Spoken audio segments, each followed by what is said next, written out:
নমস্কার বন্ধুরা, PPD easy cooking এ আপনাদের সকলকে স্বাগত। আজকে নিয়ে এসেছি পনিরের একটা মজাদার রেসিপি। আমার আজকের রেসিপি মাত্র 10-15 মিনিটে মশালা পনির। এটি গরম ভাত, ফ্রাইড রাইস, পোলাও, নান, পুরি, পরোটা, রুটি সব কিছুর সঙ্গে খুবই ভালো লাগে। খুব সহজ একটা রেসিপি, খুব কম সময় ঝটপট হয়ে যায়। আশা করছি রেসিপিটা আপনাদের ভালো লাগবে। ভালো লাগলে অবশ্যই লাইক, কমেন্ট, শেয়ার করবেন আর চ্যানেলটাকে সাবস্ক্রাইব করে পাশে থাকবেন। রেসিপিটা শুরু করি।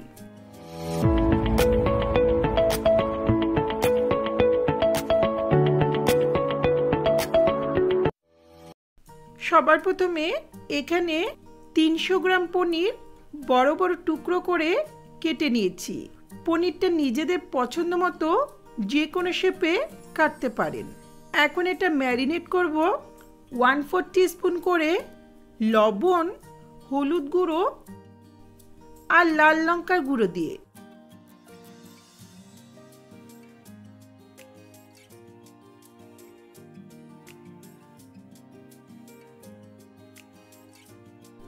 এটা ভালো করে মাখা হলে কিছুক্ষণ রেস্টে রেখে চলে যাচ্ছি নেক্সট প্রিপারেশনে।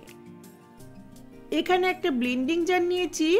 এতে নিচ্ছি 3-4টে কাঁচা লঙ্কা, 2 ইঞ্চি আদা, বেশ একটা গোটা রসুনের কোয়া, একটা বড় সাইজের স্লাইস করা টমেটো, আর এখানে 2টো পেঁয়াজ কুচিয়ে নিয়েছি। খুব সামান্য একটু নিয়ে নিচ্ছি। এটা জল ছাড়াই মিহি পেস্ট বানিয়ে নেব। এখন যাচ্ছি রান্নার ধারে। গ্যাসে একটা কড়াই বসিয়ে 4 to 5 টেবিল স্পুনের মতো সাদা তেল ভালো করে গরম করে নিচ্ছি। চাইলে সামান্য ঘি দিয়েও রান্নাটা করা যাবে। তেল ভালো করে গরম হলে গ্যাসের ফ্লেমটা মিডিয়ামে রেখে ম্যারিনেট করা পনিরগুলো দিয়ে দিচ্ছি।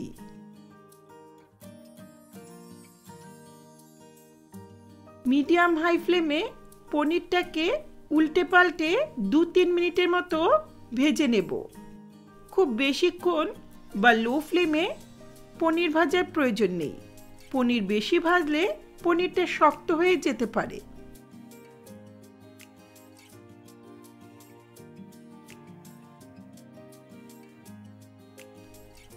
দু 3 মিনিটের মতো উল্টে পাল্টে ভেজে নেওয়ার পর এখন এটা তুলে নিচ্ছি।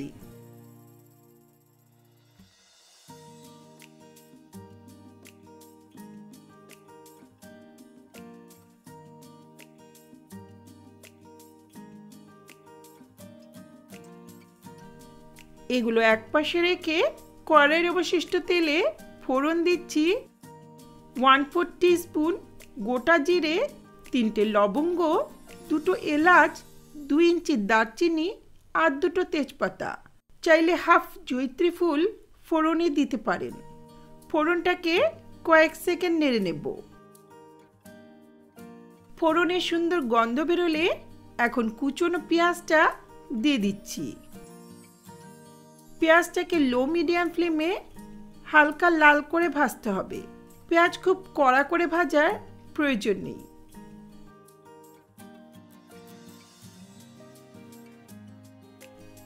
পেঁয়াজটা হালকা লাল করে ভাজা হয়েছে। এখন আদা, রসুন, লঙ্কা, টমেটোর পেস্টটা দিয়ে দিচ্ছি।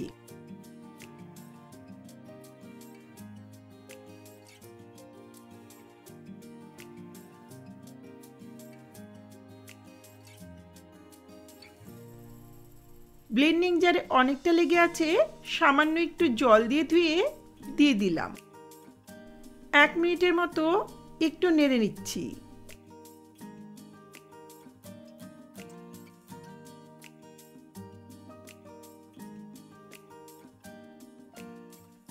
এখন এতে মশলাগুলো দিব।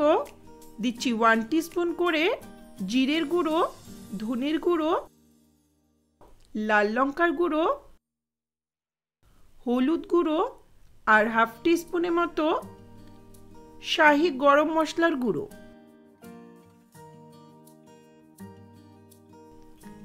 একই সঙ্গে সামান্য একটু লবণ দিলাম। এখন মশলাটাকে লো মিডিয়াম ফ্লেমে ততক্ষণ কষাবো যতক্ষণ না জলটা শুকিয়ে তেলটা আলাদা হয়ে যাচ্ছে। এগুলো কষানো হয়েছে। গ্যাসের ফ্লেমটা লোতে রেখে দিচ্ছি 1/4 কাপের মতো ভালো করে ফেটানো ঘন দই। ঘরে দই না থাকলে টমেটোর পরিমাণটা আরেকটু বাড়িয়ে দিতে পারেন। কাজু, পোস্ত, মগজদানা যে কোনো একটা বেটে দিলেও পনিরের তরকারি খেতে ভালো লাগে, তাই যেটা থাকবে সেটাই পেস্ট করে দিতে পারেন। এখন লো ফ্লেমে দইটাকে মশলার সঙ্গে 2 মিনিটের মতো কষিয়ে নেব। এগুলো কষানো হয়েছে। দিচ্ছি প্রয়োজন মতো গরম জল। গরম জল দিলে রান্নার স্বাদটা ভালো হয়, রংটাও সুন্দর থাকে। খুব ভালো করে একটু মিশিয়ে নেব।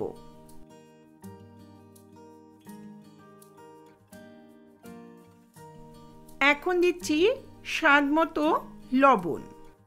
যারা একটু মিষ্টি খেতে পছন্দ করেন সামান্য একটু চিনি দিতে পারেন। ভালো করে মিশিয়ে নিয়ে 5-7 মিনিটের মতো ঝোলটাকে ফুটিয়ে নেব। 5-7 মিনিট ফুটিয়ে নেওয়ার পর এখন ভেজে রাখা পনিরগুলো দিয়ে দিচ্ছি।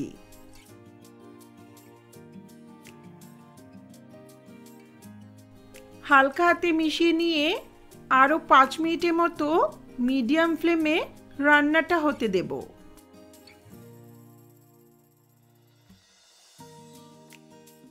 5 মিনিট পর রান্নাটা হয়ে এসছে।